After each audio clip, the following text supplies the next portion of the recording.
Hey guys, it's Chris. Today we're working on a 70 Chevelle SS396 barn find, and we were trying to take the carpets out of it earlier so we can get it all cleaned up and ready to go.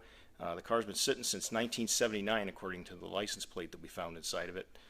It's a local Wyoming car from our area, sold new in Worland, Wyoming. Anyway, we took the carpets out and was peeling up the oil-based tar sound deadener that was on the floor pan, and we found the build sheet. So I was just going to kind of show you guys that, where to find one, and what it's all about.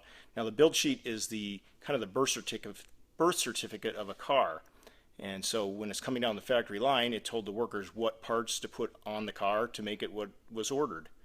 And a lot of people think, oh, well, the car should have a build sheet. Well, it's true, but you got to remember when the car was built, it was just a piece of garbage at the end of the line. Once they were done building it, they no longer needed the build sheet. So sometimes it got thrown in the car, sometimes it was laying in the car, sometimes it got thrown in the car behind it. There's no guarantees that there is one or isn't one. So this car was actually produced at the Arlington, Texas plant, and they say the Arlington cars are the hardest ones to find build sheets in. So in 70, some of the Kansas cars are found under the dash or behind one of the seats. The Van Nuys built cars in California, they're almost always under the gas tank on those because they put them on top of the tank, and then when the car got set down, it was there. So a lot of times they're still there. Arlington cars, of course, like I said, it's very rare for them to have one. I have another car that's an LS6, and we did find it under the tar paper on that one, under the driver's toe board, and it was really oil soaked from the tar base of that sound deadener. So anyway, I'll flip this camera around and I'll kind of show you where this one was, and then you guys can get an idea of what the build sheet's all about. So here we go. So inside the car, like I said, we were cleaning out the carpets, and we got them here in the trash. You can see where they were, and in this other can you can see some of the sound deadening material that we picked off the floor. But anyway, let's go inside here. So this is the floor pan, and you can see where we kind of scraped up some of that tar paper. And what you want to do if you're looking for one of these is be real careful when you're peeling it up, because it could be anywhere in here or it could be nowhere. But anyway, here's some of the tar paper. You can kind of see how it's made there and all that stuff. But right here, which is right in the driver's side rear footwell, this build sheet was laying right here. I'll kind of zoom in on it.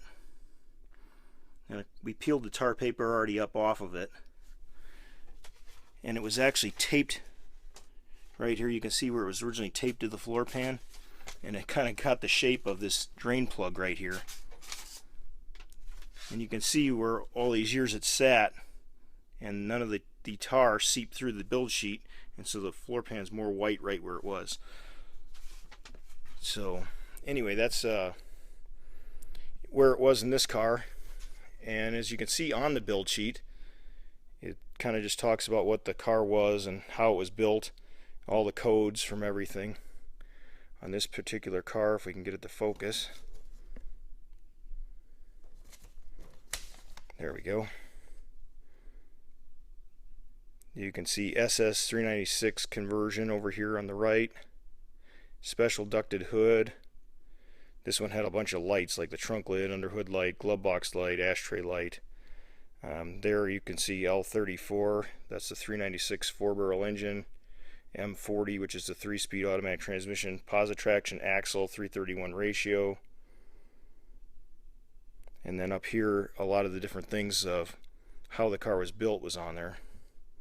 Like if you see axle CF, well, CF was in 70 it was actually CCF, but CF was 331 with positive traction, 12 bolt. Right here is the dealer it was originally charged to, Bighorn Chevrolet, Worland, Wyoming. Now this car does not have the original engine in it anymore. It's not a numbers matching car. Who knows when that left, but sometime prior to 1979. Here's the license plate that was on it last. So if anybody that's listening in from the Worland area happens to know where the original engine is, boy, we'd sure like to hear about it. This is a 402 in here, but it's not the original one. What we're going to do is kind of just get the car cleaned up and and get it running again and kind of leave it the way it is. We could always restore it some other time, but right now it's pretty cool just the way it is. And what was really neat was this car had a transmission stored in the trunk, and the transmission puked oil all over the trunk floor, which if anyone knows about Chevelles, they know that the trunk floors are prone to rust. But this one isn't. With all that oil in there, it kept the water at bay, and you can see the original spatter paint and stuff in there. But anyway, I'll just kind of give you an overview of the car here. It was originally white with white bucket seats. You can see the seat here. We took it out to get to that carpet.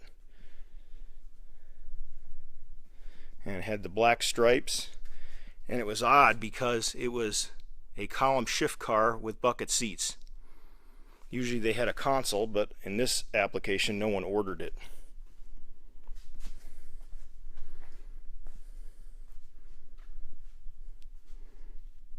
So anyway, we'll do a little more on this car later, but I just wanted to show you guys about the build sheets.